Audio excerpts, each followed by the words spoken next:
Olá, muito boa noite, como vai? Nós começamos ao vivo Mais Saúde desta terça-feira.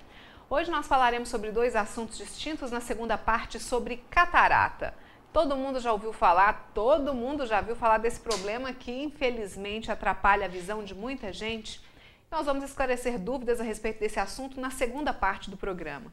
Para começar, nós vamos fazer um alerta, falar de prevenção, falar sobre o câncer de próstata. Nós estamos no Novembro Azul e hoje, especificamente dia 17 de novembro, é o Dia Mundial de Combate ao Câncer de Próstata. É justamente o momento de se chamar a atenção, é uma campanha que foi criada justamente para fazer um alerta sobre o fim do preconceito. É necessário se vencer o preconceito para que realmente a saúde fique em primeiro plano e que esse problema, se houver, ele seja detectado, diagnosticado o mais rápido possível. Eu vou receber agora para a gente conversar a respeito desse assunto o médico urologista Walter Garcia Morato Júnior, que vem esclarecer para a gente um pouquinho mais a respeito desse problema. Doutor Walter, boa noite, é um prazer recebê-lo mais uma vez. Boa noite, Viviane, boa noite a todos em casa.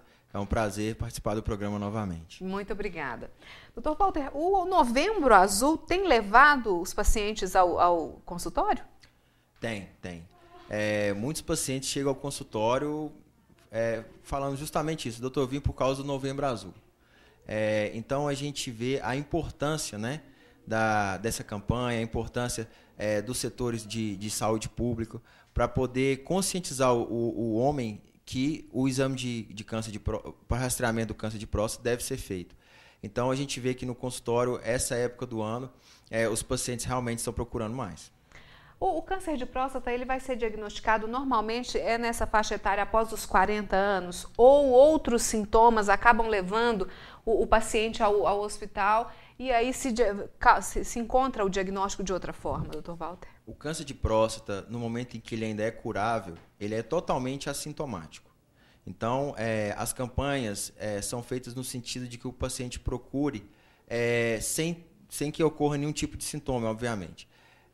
As campanhas são direcionadas para os pacientes que têm mais probabilidade de ter o tumor, né? Então, são os pacientes, aqui no Brasil, a Sociedade Brasileira de Urologia, ela preconiza que seja feita após os 50 anos de idade, e para os pacientes que têm algum fator mais importante, como história familiar e raça negra, por exemplo, que seja feita a partir dos 45 anos de idade. Essa questão é baseada em estatísticas, né? Existem pacientes com menos de 45 anos de idade que têm câncer de próstata, apesar de ser mais raro. Então, o que a gente coloca para o paciente é que ele deve iniciar a partir do momento que ele se sentir à vontade. Obrigatoriamente a partir dos 50 anos, ou a partir dos 45 anos, mais um fator de risco, ou então mesmo a partir dos 40 anos, quando o paciente quiser, porque apesar dos 40 aos 45 anos essa taxa ser um pouco menor, ela também existe paciente nessa faixa etária que tem o câncer. E essa demanda espontânea, ela acontece realmente mesmo fora dessa campanha que a gente está passando agora? Essa demanda espontânea ela está aumentando ultimamente, né? A gente sabe que existe um preconceito relacionado à questão do exame da próstata, né? Existe também um medo do paciente com relação ao diagnóstico, né? E enfrentar esse diagnóstico de frente, mas a procura no consultório de urologia está cada vez maior, tanto por pacientes acompanhados das esposas, que também são importantes, né, nessa questão, quanto os pacientes sozinhos também. Os pacientes estão espontaneamente se dirigindo ao consultório. Uhum.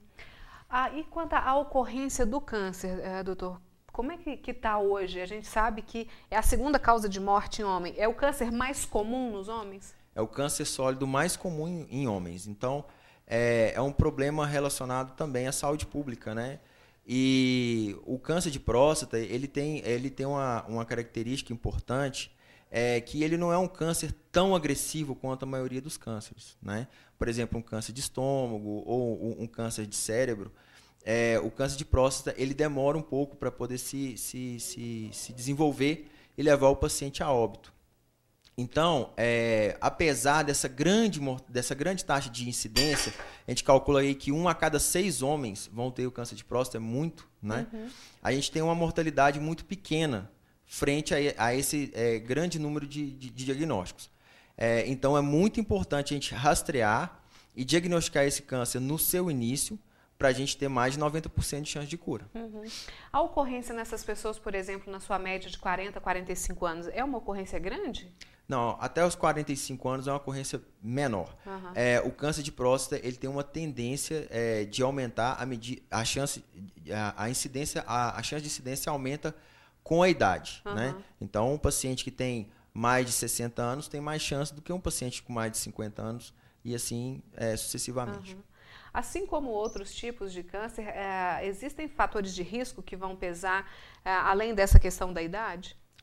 Bom, os fatores de risco do câncer de próstata são não evitáveis. E esse é o grande problema. Né? Os fatores de risco que estão consolidados como fatores de risco através dos estudos. Existem alguns estudos que tentam demonstrar a questão de obesidade, tabagismo, entre outros fatores, mas esses fatores ainda não se consolidaram como fatores de risco para o câncer de próstata. Os principais fatores de risco são a idade, né? A história familiar positiva, principalmente pai e irmão. Então, quem já teve aí já deve ficar de olho. Exatamente, deve antecipar o início do rastreamento. Né? E os pacientes de raça negra têm uma tendência maior.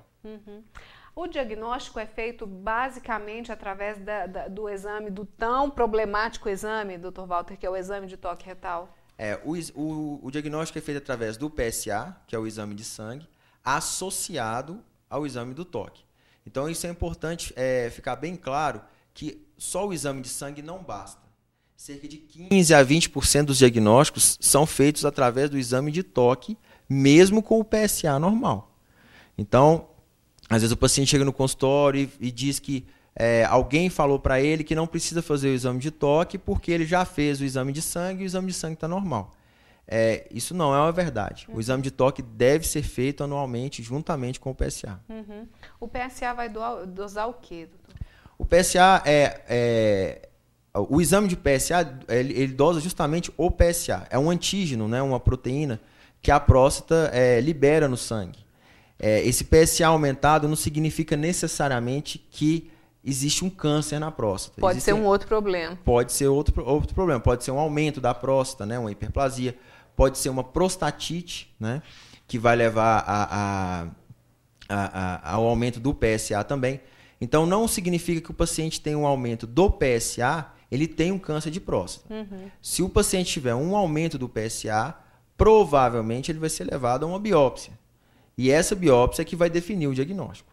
Então, se o paciente fizer um exame e o PSA estiver aumentado, ainda não há motivo, na verdade não há motivo para desespero, porque hoje em dia a gente tem muita condição de tratar. Mas não há motivo para desespero no sentido de que aquilo ali seja necessariamente um câncer. E aí, já com o exame de toque, o que mais é detectado nesse momento? No exame de toque, a gente busca basicamente nódulos, né? Indurações, regiões da próstata que estão saindo dos seus limites anatômicos.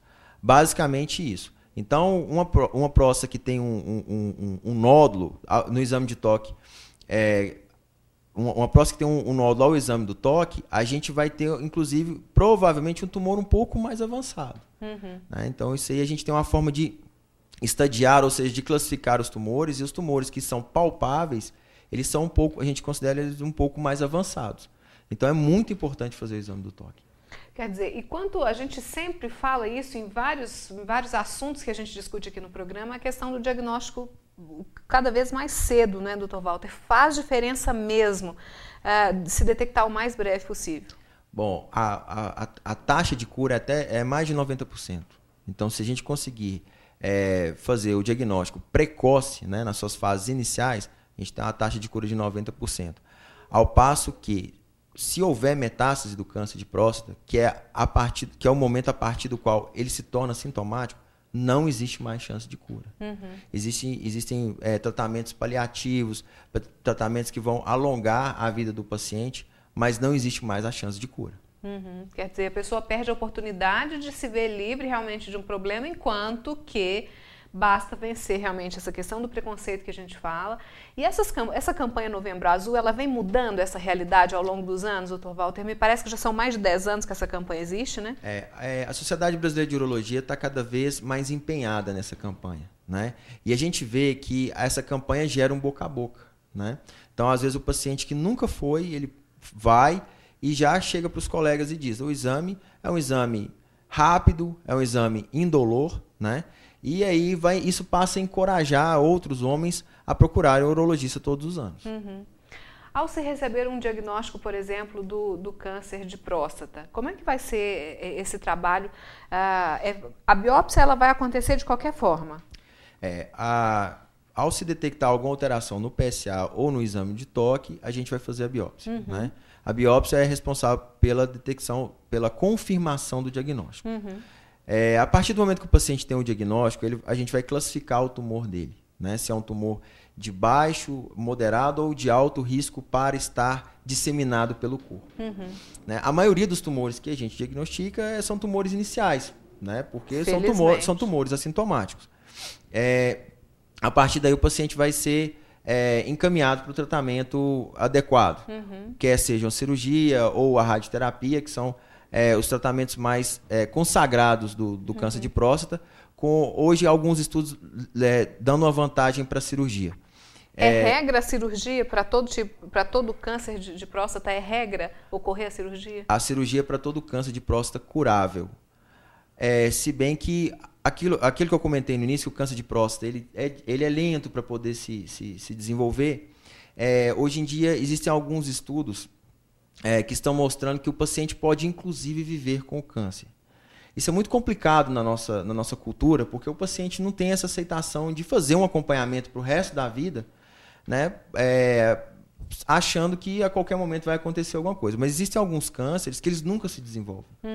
Então, a gente pode, se o tumor estiver numa forma muito inicial, ou às vezes o paciente já é um paciente com comorbidades, problemas cardíacos, etc., às vezes não existe vantagem em fazer a cirurgia, porque o tumor não vai se desenvolver nunca, ou porque o paciente vai acabar falecendo de uma outra causa. Né? E a gente vai fazer o paciente passar por uma cirurgia grande, sem necessidade. Então, existem alguns estudos que mostram que existe a possibilidade de acompanhar esse câncer desde que ele esteja numa forma muito inicial e, portanto, pouco agressiva. A questão mais, nesse ponto, é cultural, né? E, obviamente, que isso também esbarra em algumas coisas do sistema de saúde público, porque o paciente tem que ser acompanhado mais de perto, né? E, às vezes, pelas questões burocráticas e forma de organização, o paciente acaba se perdendo. E aí ele pode desenvolver um câncer mais agressivo e vir a falecer. Quando não há, por exemplo, a indicação cirúrgica, o que pode ser feito? É medicamento, é a radioterapia, mas algum procedimento é realizado? Sim. Bom, quando não existe mais a indicação cirúrgica, quando o tumor já não é mais curável, né, as fases mais avançadas, geralmente a gente começa com um bloqueio do hormônio masculino. Isso pode ser feito através de uma cirurgia nos testículos ou pode ser feito através de medicação. Por que isso? Porque é o hormônio masculino responsável por alimentar o tumor. Então, como não tem como a gente combater o tumor no local da próstata, porque ele está disseminado, porque ele está espalhado, a gente tira, entre aspas, o alimento do tumor. Né? E aí a tendência é que exista uma sobrevida maior, o paciente viva muitos meses ou anos com essa medicação, que é responsável pelo bloqueio hormonal, ou através dessa cirurgia que é feita no testículo. No caso desse bloqueio, ele vai ser o resto da vida?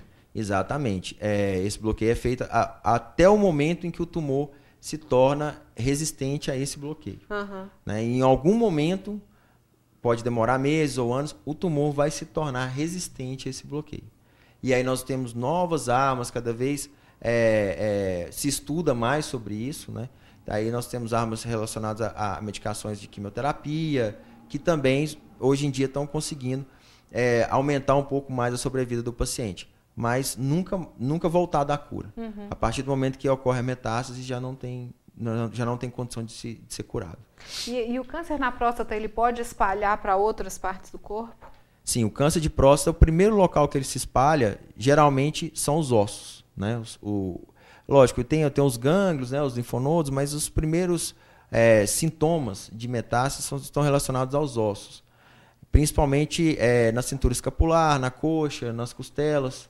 Né? Então, esse é o primeiro local. E o câncer de próstata pode se disseminar para pulmão, cérebro, para o fígado, para todos esses órgãos que geralmente recebem as metástases no corpo. Geralmente isso é acompanhado de um aumento muito grande do PSA. né? Então, às vezes a gente encontra no consultório pacientes com PSA de mais de 1.000. Esses pacientes, obviamente, não têm um prognóstico bom. O normal seria até quando? O PSA, a gente tem alguns ajustes, mas de maneira geral até 2,5. Né?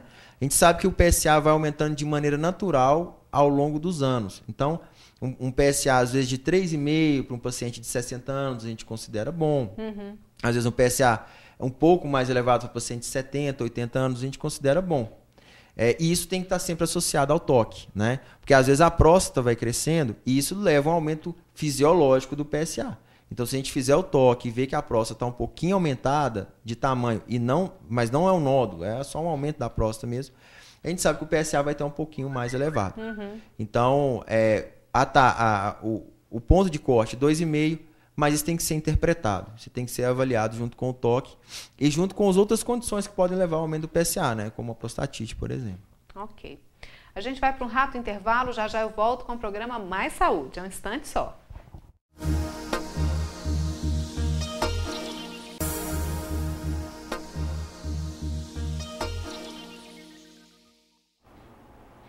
Estamos de volta com o programa Mais Saúde. A gente fala sobre o Novembro Azul.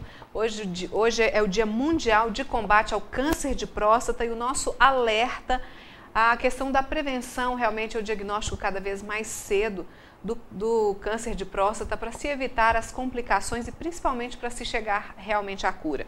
Eu converso com o médico urologista Walter Garcia Morato Júnior. Dr. Walter, a questão da cirurgia...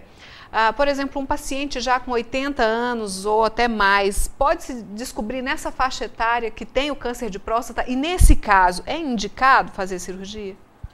Bom, mais do que a idade, né, é importante a gente avaliar o paciente de uma maneira individual. Então, existem os pacientes de 80 anos que têm uma saúde muito boa, né? São pacientes que não têm nenhuma comorbidade, não têm problemas cardíacos, etc. E tem os pacientes que já têm uma série de comorbidades, pacientes já com a saúde um pouco mais debilitada. Então, é esse ponto que a gente tem que saber separar, né? Às vezes, se o paciente já é um paciente mais debilitado, se a gente acha que a cirurgia não vai levar nenhum benefício para ele, porque, como eu falei, o tumor se desenvolve de uma maneira mais lenta, a gente não indica cirurgia para esse paciente, não.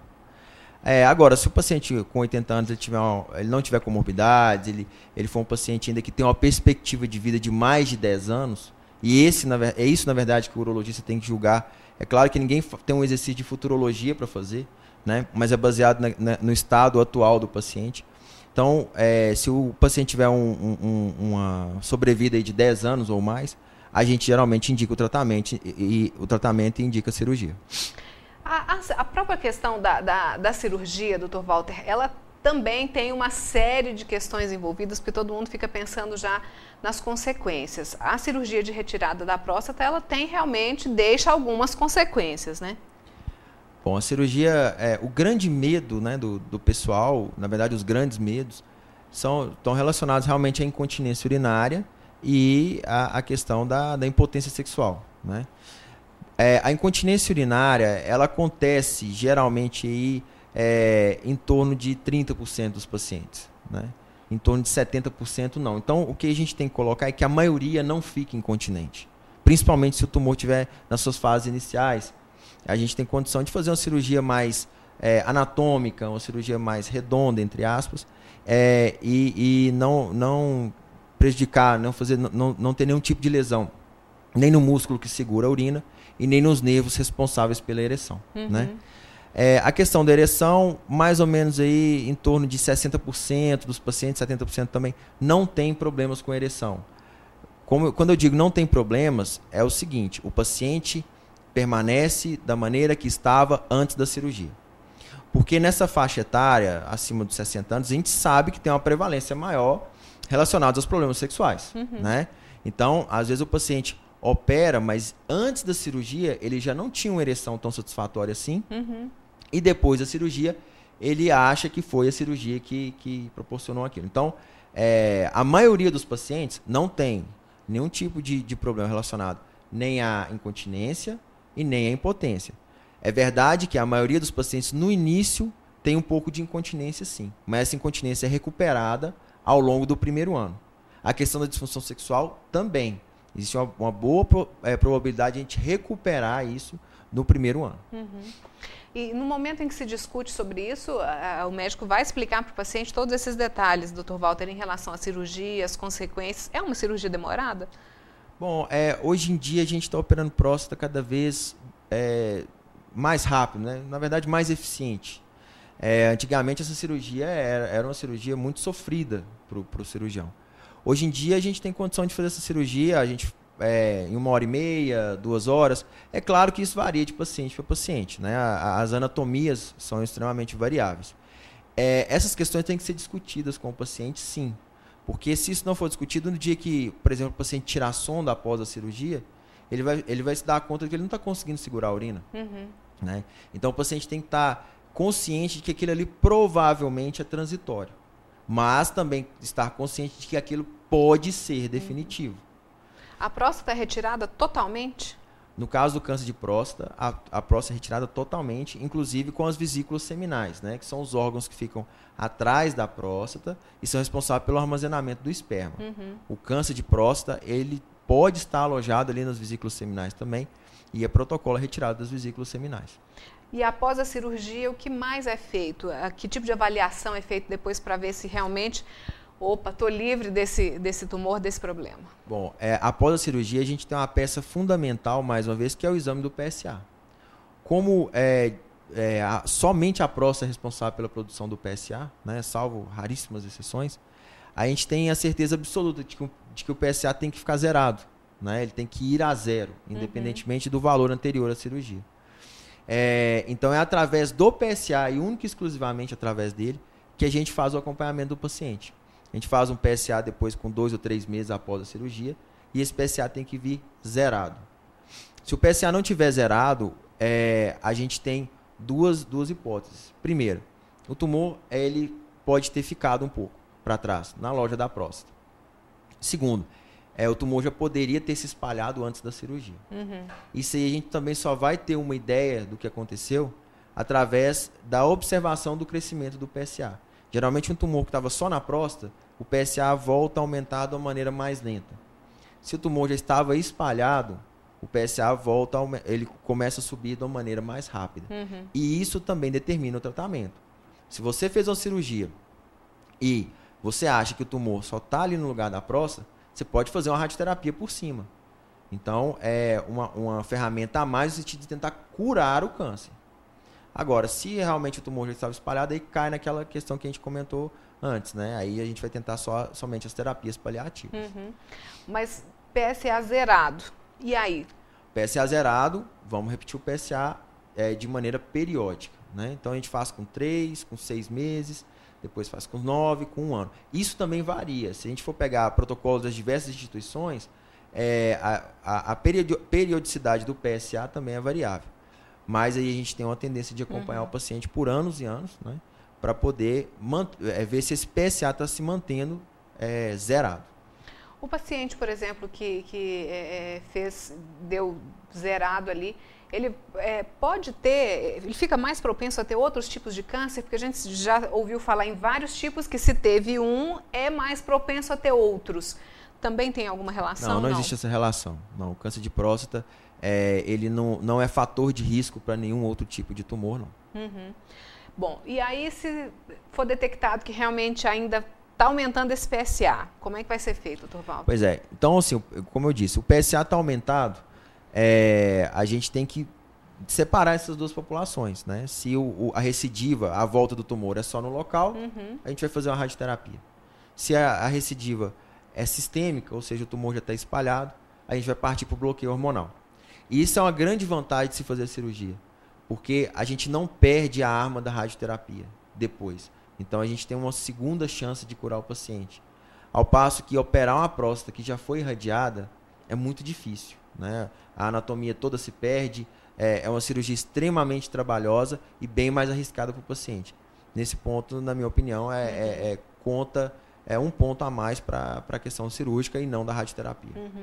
Quando a gente esquece, por exemplo, o fator câncer, mas pensa na retirada da próstata, existe prejuízo para o organismo masculino a retirada da próstata? Bom, a próstata é uma glândula responsável pela produção de parte do líquido seminal, né? a questão não é a retirada, não são os prejuízos pela retirada da glândula, né? A questão são os prejuízos pelos efeitos colaterais da cirurgia, como eu falei, principalmente a questão da disfunção sexual e a incontinência. Porque geralmente essa população que é acometida já é uma população com a prole definida, né? São pacientes que já têm filhos, já têm netos. Então, nessa questão da parte da infertilidade, isso não vai afetar tanto. Então, nesse caso, em questão para o organismo, não é tanta diferença, né? Não faz tanta diferença a retirada da próstata em si, a não ser pela questão da fertilidade. Dr. Walter, mas recebeu um diagnóstico de que não é o câncer de próstata, pode ser outra coisa, que outros problemas são comuns aparecerem no consultório e deixarem assim os homens preocupados? Bom, o principal problema da próstata é a hiperplasia prostática, né? Que é um crescimento da próstata de maneira global, que é benigno. Né? Aparece mais ou menos na mesma fase? Mais ou menos na mesma faixa etária, só que geralmente tem sintomas.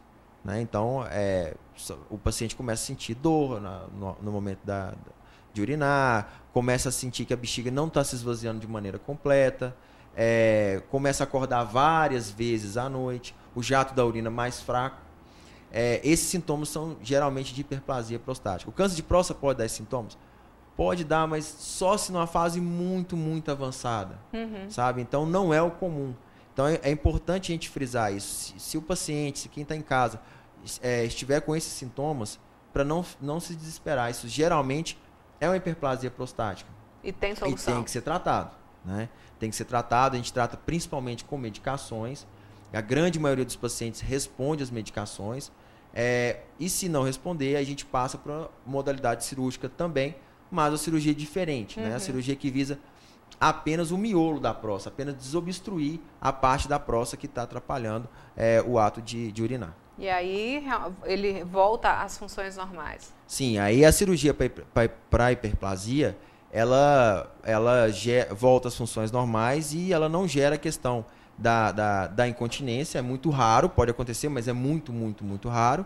E também não gera a questão das disfunções sexuais.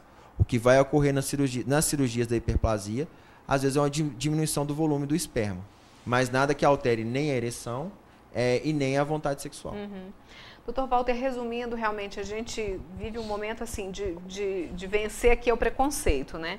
Porque a gente já percebeu, pela questão de se não há sintomas, o ideal realmente é buscar um diagnóstico de preferência negativo, mas um diagnóstico mais, se for o caso, cada vez mais cedo, é vencer essa questão de preconceito mesmo, né? Acho que a mulher faz a visita ao ginecologista pelo menos uma vez por ano, faz o exame de Papa Nicolau, também não é agradável, né? Mas é uma coisa que a gente tem que fazer e que é para se cuidar. A mesma coisa tem que ser o homem, né? Exatamente. Com a introdução do rastreamento através do PSA e do toque, a gente tem uma diminuição na mortalidade de 40%. Então, exames baratos, exames que estão ao alcance de toda a população, diminuiu a mortalidade de um câncer tão prevalente em 40%. Então, o que eu digo sempre o exame é indolor, o exame não fere a masculinidade de ninguém.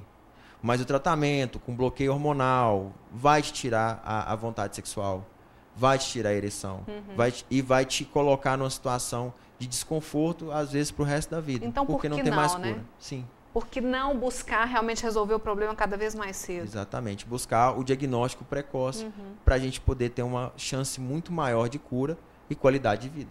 A dica fica também para as esposas, para reforçarem com seus maridos, Dr. Walter, que é necessário que realmente façam isso e, se for o caso, acompanhar também, né? Por favor.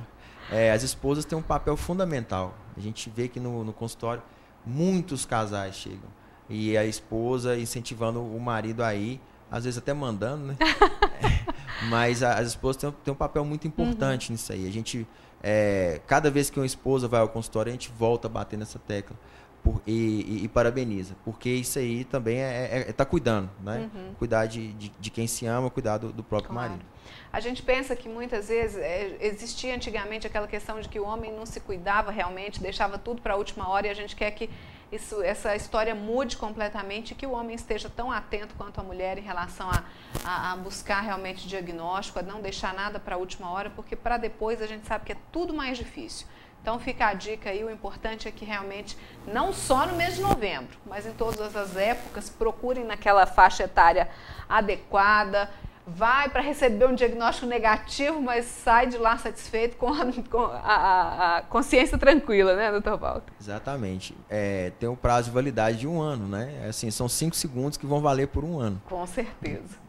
Doutor Walter, obrigada mais uma vez pelas orientações, pelas informações em relação a essa campanha, e a gente espera que nesse restante do mês de novembro o assunto continue pipocando por aí, para que possa levar outras pessoas a procurar, a fazer o exame, procurar informações e saiam de preferência com um diagnóstico negativo, ou então bem rapidinho, o mais rápido possível, para se resolver fácil. Obrigada por estar com a gente mais uma vez. Eu que agradeço, é sempre uma honra estar aqui com vocês. E eu espero que esse programa tenha servido para a gente conscientizar pelo menos uma boa parcela da população masculina. Com certeza. Obrigada e uma boa noite. Um abraço. Nós vamos para mais um intervalo. Já tem mais saúde.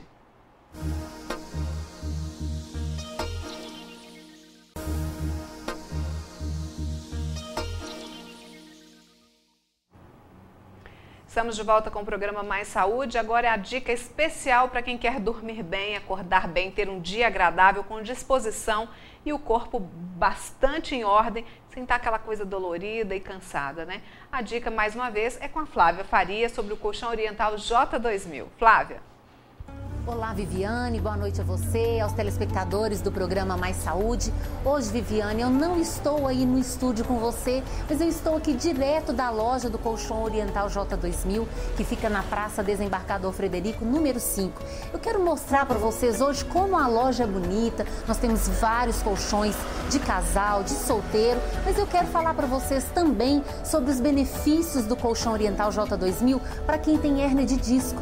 Hoje nós sabemos que a gente carrega muito peso, a gente senta de maneira errada, às vezes deita para assistir televisão e com isso a nossa coluna vai se sentindo sobrecarregada e pode inclusive acontecer a hérnia de disco, que é essa inflamação aqui, Viviane, onde o nosso disco sai para fora das vértebras e causa essa inflamação no disco. Essa inflamação dói.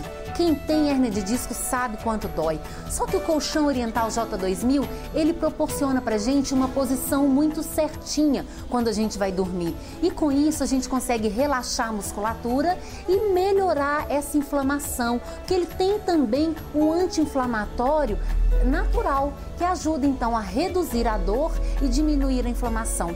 Por isso você não pode deixar de conhecer o colchão oriental J2000.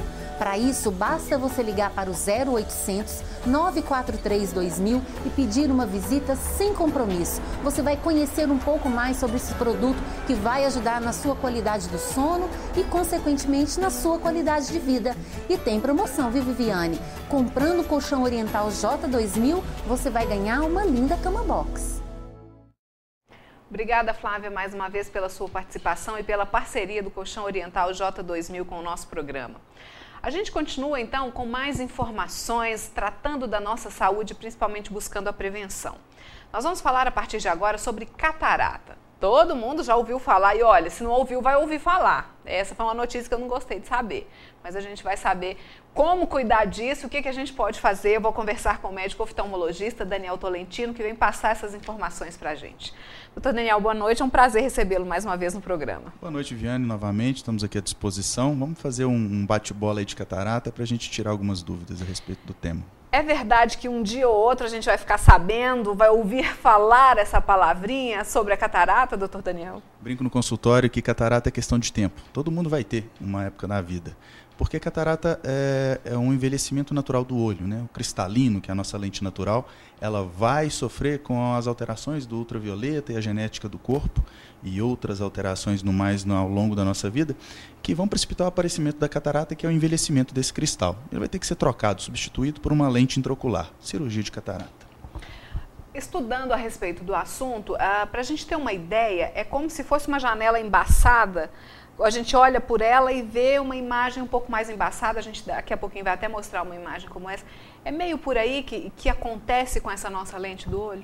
Sim, o paciente, para entender a respeito da visão e catarata, a relação está simplesmente num fato de, para quem usa óculos, né, uma lente de óculos velha. Ela amarela, ela arranha, ela vai alterando a nitidez e a qualidade de visão. Então, dessa forma, dificulta muito do paciente enxergar, primeiramente de longe. A partir da progressão desse sintoma, o envelhecimento do olho é progressivo, a catarata vai piorando e reduzindo a acuidade visual, comprometendo dessa forma depois a visão de perto. Ok.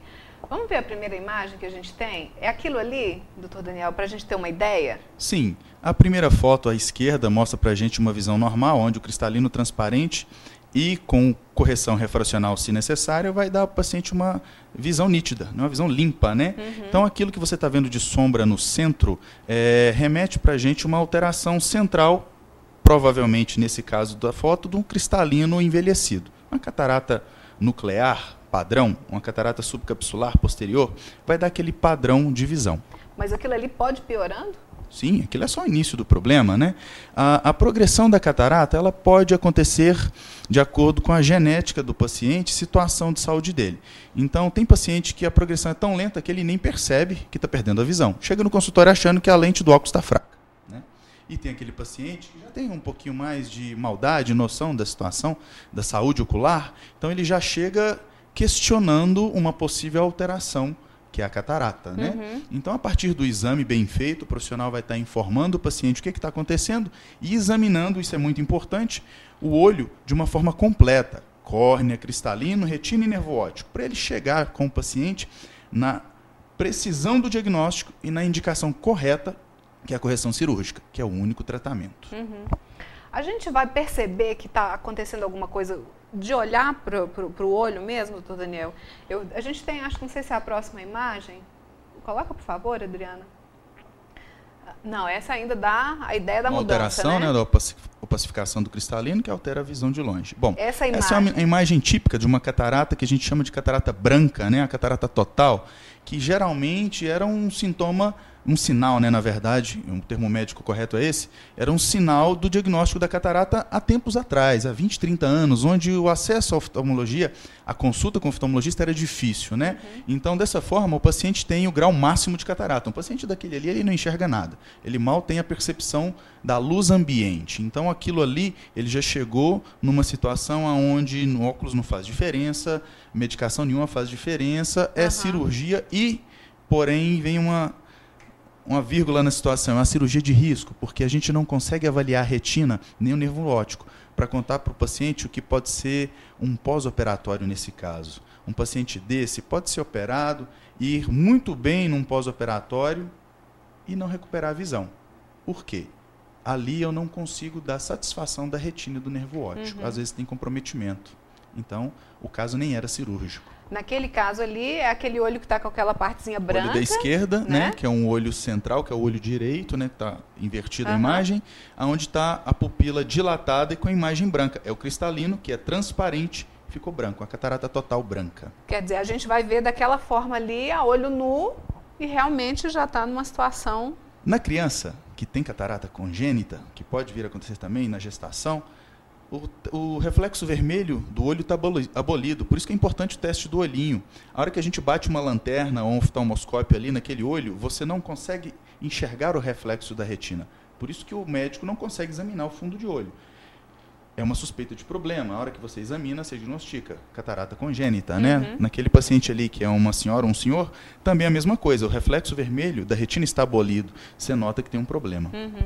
E nesse caso, só a cirurgia aí com essa vírgula que a gente já falou. Tratamento da catarata cirúrgico. Nesse caso, é delicado, né? A gente não sabe como está dentro do olho. A gente tem, acho que, mais uma imagem que...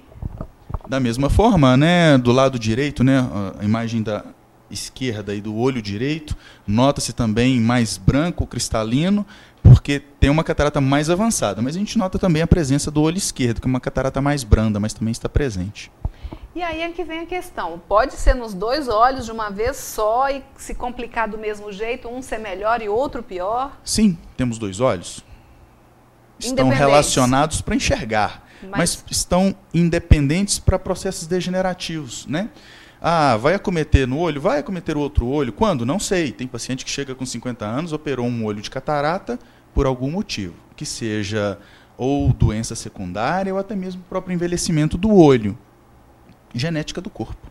Teve no outro? Ainda não. Então vou acompanhar aquele paciente, vou dar seguimento no acompanhamento dele. O dia que tiver um déficit visual, alteração do cristalino, cirurgia.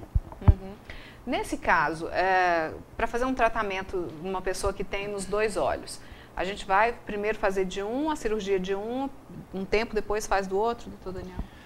Alguns anos atrás, era mais parcimonioso o tratamento cirúrgico da catarata, devido à tecnologia disponível e outras coisas afins. Hoje em dia, a gente tem um controle muito grande das variáveis do procedimento cirúrgico. Então, a gente tem condição de avaliar bem o paciente, dar um parecer sobre o pós-operatório. E os equipamentos evoluíram muito, né? Então a gente tem condição, sim, de fazer uma cirurgia bilateral, se necessário, devido a um quadro de saúde onde, por exemplo, um paciente vai ter que ser submetido a uma anestesia que incorra em risco cirúrgico para ele, né? Em risco anestésico, na verdade. Então, já que estamos expondo o paciente a uma anestesia e a saúde dele é grave, cardíaca ou algum outro parâmetro, a gente pode fazer os dois olhos. Tem outro paciente que tem um problema que mora no interior, mora a 800 quilômetros daqui, ele não tem condição de ficar indo e voltando e nem lugar para ficar. Você pode muito bem agendar uma cirurgia dele num dia, a outra no outro, fazer um retorno, uma avaliação de segmento de uma semana, dispensar o paciente para um retorno daqui a 30, 60 dias. Você pode trabalhar dessa forma, né? Então, isso vai depender do profissional, do equipamento disponível, né, e do caso do paciente. A cirurgia é complicada, doutor Daniel? Eu gosto que o paciente tenha na cabeça, não é uma cirurgia fácil ou uma cirurgia complicada, é uma cirurgia delicada, porque é um monte de variáveis que a gente tem que tomar cuidado. E começa no pré-operatório, um exame bem feito e completo. Não é simplesmente eu ver a catarata no olho do paciente e falar assim, se você está com catarata, vamos te operar. Não. Eu estou tentando tirar isso da cabeça do meu cliente, principalmente, onde eu tento mostrar para ele que o mais importante em saber a catarata é saber a indicação correta da cirurgia. Hoje, a gente tem equipamentos e lentes intraoculares de várias marcas e modelos com possibilidades de correções diferentes de visão. E o que isso vai acarretar para o paciente? Se ele quer investir numa cirurgia mais sofisticada, o profissional ele tem que avaliar corretamente o olho do paciente e saber indicar, com certeza, aquela lente ideal para o caso dele. Por quê? Num pós-operatório, onde tem uma insatisfação do cliente, você vai saber explicar para ele uma possível causa ou a correção ideal para ele. Entendeu? Em linhas gerais, a gente tem uma outra foto que mostra de uma forma bem geral o que é feito, né, doutor Daniel? Sim, aquela ali é a cirurgia padrão de facoemulsificação com implante de lente intraocular dobrável, né, de um paciente na correção da catarata. Ali naquela segunda foto ali da direita, está tirando? Sim, a primeira foto, né, a pupila branca com o diagnóstico da catarata. A segunda foto, no canto superior direito, a gente nota um cristalino amarelo que vai ser retirado na cirurgia com um facoemulsificador, que é o aparelho.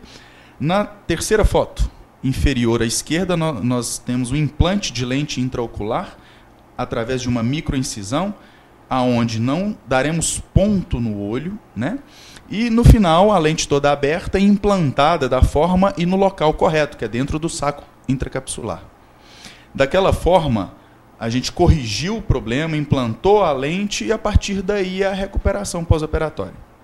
Como é que é? O que tem que ser feito depois disso aí, doutor Daniel? Tem que ter algum cuidado? É muito delicado? É muito tempo até que tudo possa voltar ao normal? Isso vai depender do pré, do intra e do pós-operatório. Pré-operatório, avaliei corretamente e indiquei a forma correta de fazer a cirurgia. Existe paciente que não vai fazer facoemulsificação. O ultrassom pode agredir a córnea. Então, na avaliação pré-operatória, a gente já sabe isso. Então, você vai indicar a extracapsular, que é uma cirurgia de catarata sem o aparelho, uma intracapsular, que é a cirurgia de catarata com o aparelho. Então você vai saber a indicação correta. Na hora de fazer a cirurgia, a técnica do profissional é muito importante. Uma cirurgia rápida, bem feita e sem agressão ao olho. que vai depender também da evolução da catarata. A catarata mais nova é mole. Eu brinco com o paciente e falo assim, qual que é mais fácil? Cortar uma gelatina ou uma rapadura? Isso vai ser feito dentro do seu olho. Então, tendo catarata diagnosticada, opera, não espera, porque esperar a catarata para operar é chance de complicação. Se eu opero mais cedo, a cirurgia é mais fácil, recupera mais rápido e a visão é melhor no final. Ok. A gente vai para um rápido intervalo e já a gente volta falando mais a respeito da catarata. É um instantinho só.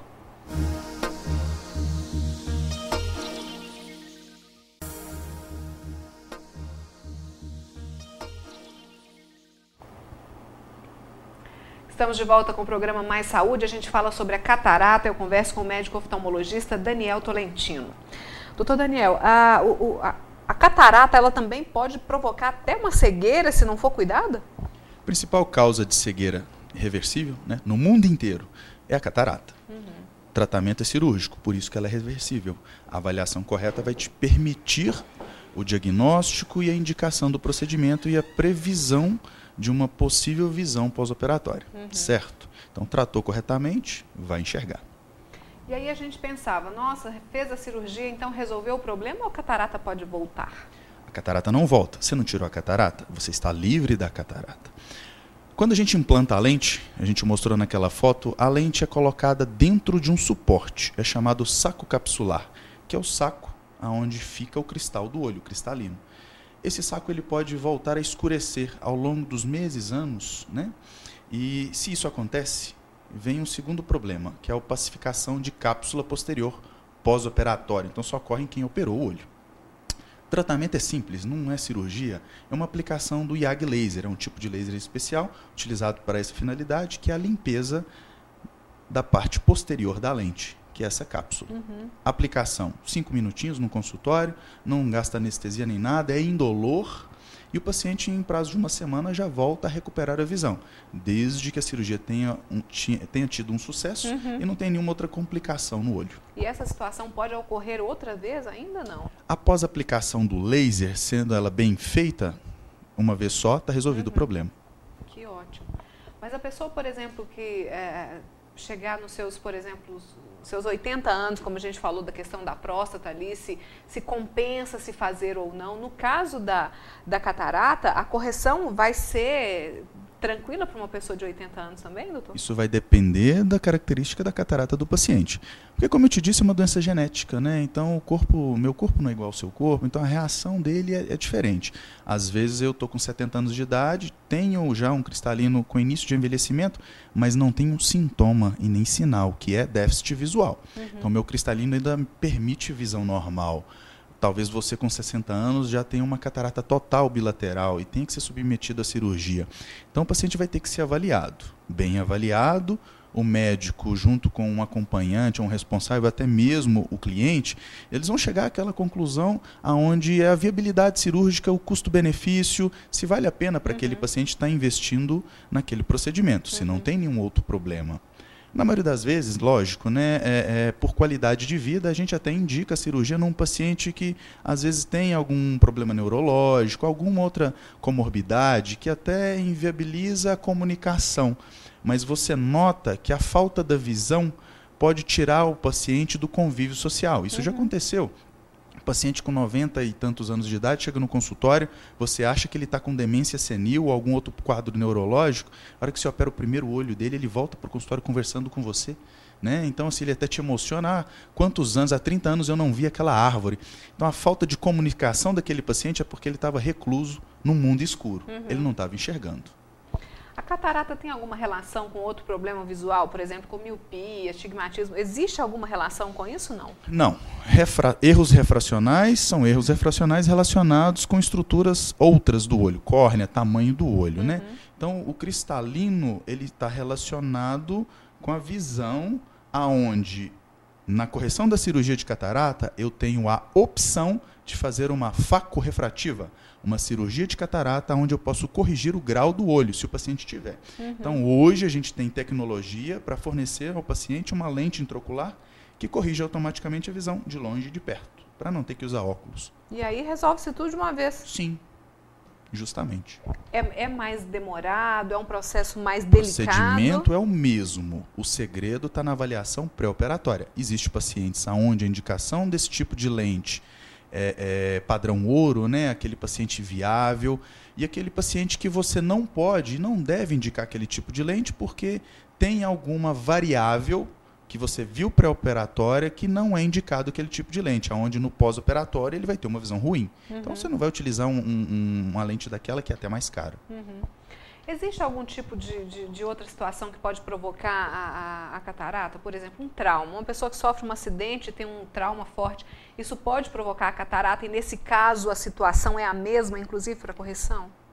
Catarata secundária, basicamente, vem a catarata congênita, né, que é o paciente que nasce com a catarata devido a alguma inflamação ou infecção intrauterina. Catarata traumática, que você citou, né, é um tipo mais delicado de catarata porque pode evoluir com outras alterações de estruturas oculares, né, podendo até complicar uma cirurgia ou inviabilizar um implante de lente intraocular, num primeiro momento, tendo que voltar num segundo momento para suturar, amarrar uma lente dentro do olho. A gente tem cataratas secundárias a infecções oculares, como na criança, na gestação. Pode acontecer depois de adulto também. A gente tem catarata com uso de medicação, como já foi citado, corticoide, né?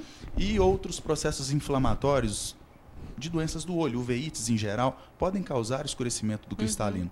Então, a gente tem cataratas secundárias onde diversidade de acontecimentos. Então, a avaliação correta, o diagnóstico até mesmo da origem da catarata, é importante num transoperatório, né, onde você vai ter condição de fazer uma cirurgia bem feita e da forma correta, ou até mesmo contraindicar a cirurgia para o paciente. Esfregar o olho também pode provocar catarata, não? Esfregar não, está relacionado com ceratocone. É o que a gente não deve fazer de jeito nenhum, né? A gente já sabe. Nem no pós-operatório. Principalmente, né? Para não ter nenhum problema daí para frente. No caso da criança, doutor Daniel, quando é feito, por exemplo, o teste do olhinho, e se for diagnosticado a questão da catarata congênita, também pode-se passar pela cirurgia, nesse caso, bem cedo, e aí resolve-se da mesma forma? Pois é. A criança com catarata, ela é mais delicada porque você tem que avaliar corretamente o padrão de catarata, a quantidade de visão que ela tem, se é unilateral ou bilateral, porque na criança é mais delicado aonde nós estamos com uma evolução do olho e uma formação da visão. Nesse momento, se a criança tem uma supressão do funcionamento ocular, a catarata está tampando, é uma cortina, aquele olho ele não vai desenvolver, ele vai perder a capacidade de enxergar. É o que a gente chama de olho preguiçoso no adulto, né? Até mesmo acontece no estrabismo. A catarata, se ela não tratada da forma e na hora correta, na criança que nasceu com catarata, vai causar ambliopia, que é a perda do funcionamento desse olho. Aí a coisa complicou. Complicou porque a ambliopia não tem cura, né? Não tem tratamento. Depois de adulto vai ficar com aquele olho inviável.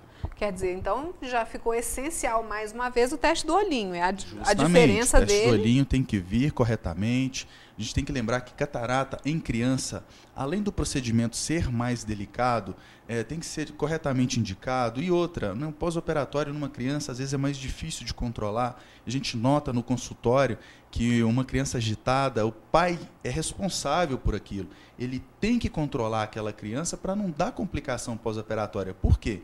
Uma criança que você opera uma catarata com 3, 4, 5, 6, 7 anos, ele vai carregar a lente intraocular, se for implantada neste momento, para o resto da vida. Então é um olho mais delicado. Mesmo operado, se sofrer um trauma por bola ou alguma outra brincadeira, você pode perder um procedimento cirúrgico perfeito, onde a criança estava enxergando 100%. Então vai complicar, vai perder a visão, vai ter que fazer outra cirurgia, e aí vem os problemas, né, da situação. Mas aí dá para pôr outra lente? Vai depender do caso. Nem sempre. Nem sempre.